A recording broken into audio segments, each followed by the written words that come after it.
May 29, from 2 Samuel, chapter 14. Joab realized how much the king longed to see Absalom, so he sent for a woman from Tekoa who had a reputation for great wisdom. He said to her, "Pretend you are in mourning, wear mourning clothes, and don't put on lotions. Act like a woman who has been mourning for the dead for a long time. Then go to the king and tell him the story I am about to tell you." Then Joab told her what to say. When the woman from Tekoa approached the king, she bowed with her face to the ground in deep respect and cried out, "O king, help me!" "What's the trouble?" the king asked.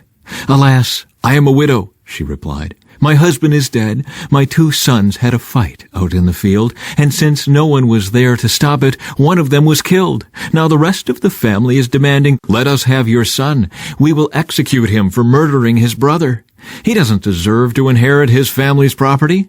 They want to extinguish the only coal I have left, and my husband's name and family will disappear from the face of the earth." "Leave it to me," the king told her. "Go home and I'll see to it that no one touches him." "Oh, thank you, my lord the king," the woman from Tekoa replied.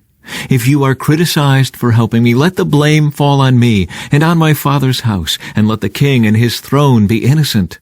"If anyone objects," the king said, "bring him to me. I can assure you he will never complain again." Then she said, "Please swear to me by the Lord your God that you won't let anyone take vengeance against my son. I want no more bloodshed."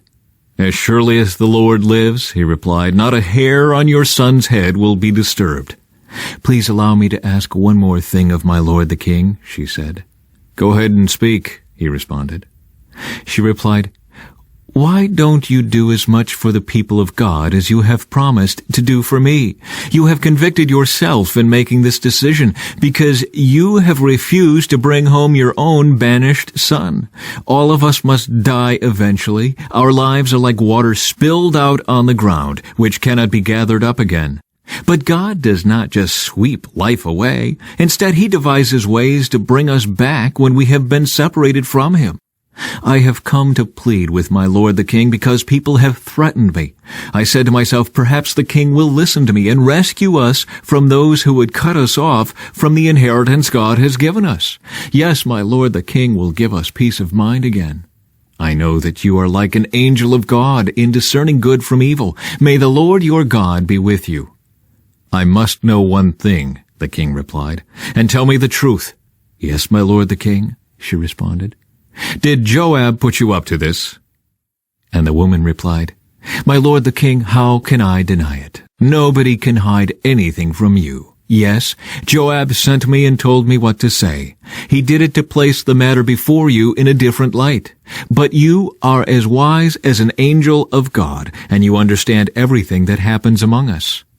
So the king sent for Joab and told him, "All right, go and bring back the young man Absalom." Joab bowed with his face to the ground in deep respect and said, "At last I know that I have gained your approval, my lord the king, for you have granted me this request." Then Joab went to Geshur and brought Absalom back to Jerusalem. But the king gave this order, "Absalom may go to his own house, but he must never come into my presence." So Absalom did not see the king. Absalom reconciled to David. Now Absalom was praised as the most handsome man in all Israel. He was flawless from head to foot.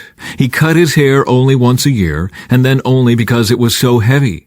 When he weighed it out, it came to 5 pounds. He had 3 sons and 1 daughter. His daughter's name was Tamar, and she was very beautiful. Absalom lived in Jerusalem for 2 years, but he never got to see the king. Then Absalom sent for Joab to ask him to intercede for him. But Joab refused to come. Absalom sent for him a second time, but again Joab refused to come. So Absalom said to his servants, "Go and set fire to Joab's barley field, the field next to mine." So they set his field on fire, as Absalom had commanded. Then Joab came to Absalom at his house and demanded, "Why did your servant set my field on fire?" And Absalom replied, "Because I wanted you to ask the king why he brought me back from Geshur if he didn't intend to see me. I might as well have stayed there. Let me see the king. If he finds me guilty of anything, then let him kill me." So Joab told the king what Absalom had said. Then, at last, David summoned Absalom, who came and bowed low before the king, and the king kissed him. After this, Absalom bought a chariot and horses, and he hired 50 bodyguards to run ahead of him. He got up early every morning and went out to the gate of the city. When people brought a case to the king for judgment, Absalom would ask where in Israel they were from, and they would tell him their tribe. Then Absalom would say, "You've really got a strong case here. It's too bad the king doesn't have anyone to hear it. I wish I were the judge. Then everyone could bring their cases to me for judgment, and I would give them justice." When people tried to bow before him, Absalom wouldn't let them. Instead, he took them by the hand and kissed them. Absalom did this with everyone who came to the king for judgment, and so he stole the hearts of all the people of Israel. After 4 years, Absalom said to the king, "Let me go to Hebron to offer a sacrifice to the Lord and fulfill a vow I made to him. For while your servant was at Geshur and Aram, I promised a sacrifice to the Lord in Hebron if he would bring me back to Jerusalem." "All right," the king told him, "go and fulfill your vow." So Absalom went to Hebron. But while he was there, he sent secret messengers to all the tribes of Israel to stir up a rebellion against the king.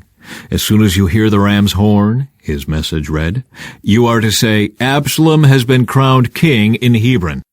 He took 200 men from Jerusalem with him as guests, but they knew nothing of his intentions.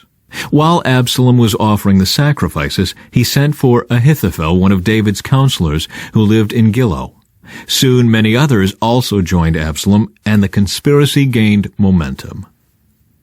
David escapes from Jerusalem. A messenger soon arrived in Jerusalem to tell David, "All Israel has joined Absalom in a conspiracy against you. Then we must flee at once, or it will be too late." David urged his men, "Hurry! If we get out of the city before Absalom arrives, both we and the city of Jerusalem will be spared from disaster." "We're with you," his advisers replied. "Do what you think is best." So the king and all his household set out at once. He left no one behind except 10 of his concubines to look after the palace. The king and all his people set out on foot, pausing at the last house to let all the king's men move past to lead the way. There were 600 men from Gath who had come with David, along with the king's bodyguard. Then the king turned and said to Ittai, a leader of the men from Gath, "Why are you coming with us? Go on back to King Absalom, for you are a guest in Israel, a foreigner in exile. You arrived only recently, and should I force you today to wander with us? I don't even know where we will go. Go on back and take your kinsman with you, and may the Lord show you his unfailing love and faithfulness." But Ittai said to the king, "I vow by the Lord and by your own life that I will go wherever my lord the king goes, no matter what happens, whether it means life or death." David replied, "All right, come with us."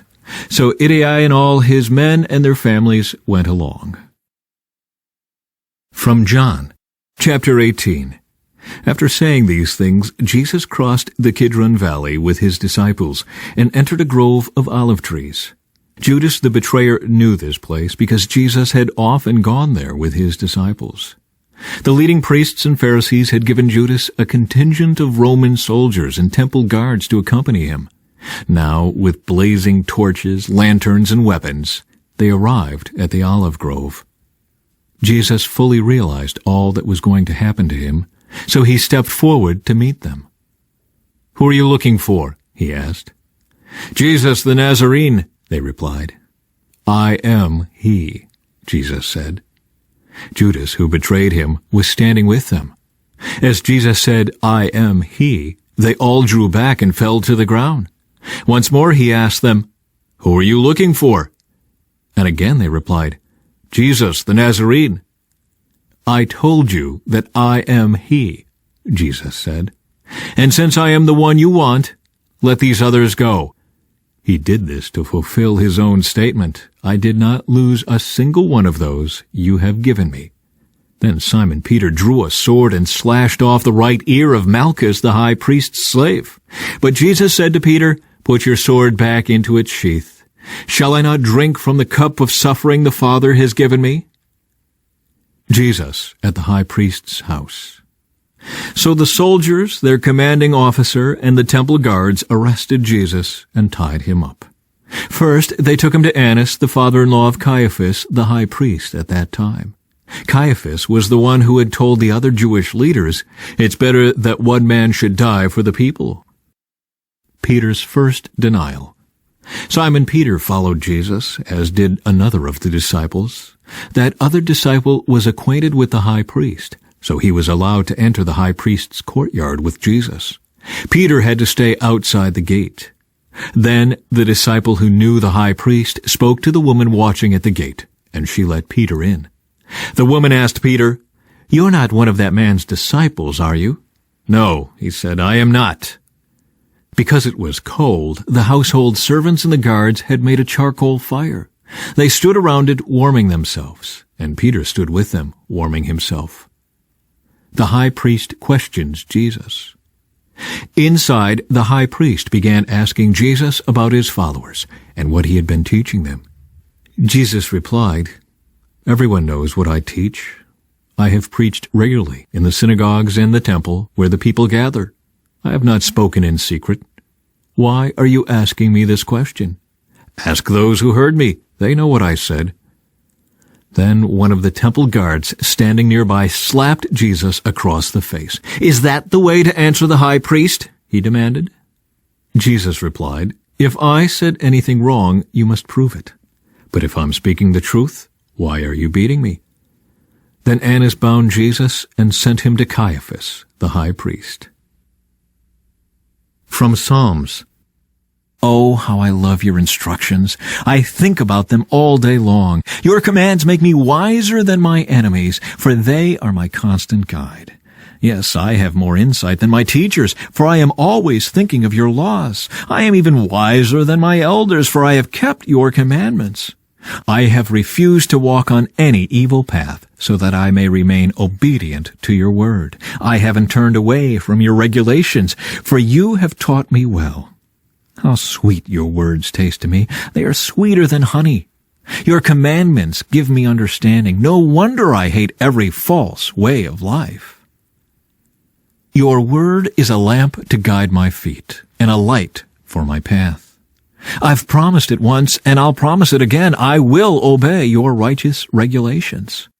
I have suffered much, O Lord. Restore my life again as you promised. Lord, accept my offering of praise and teach me your regulations. My life constantly hangs in the balance, but I will not stop obeying your instructions. The wicked have set their traps for me, but I will not turn from your commandments. Your laws are my treasure. They are my heart's delight. I am determined to keep your decrees to the very end.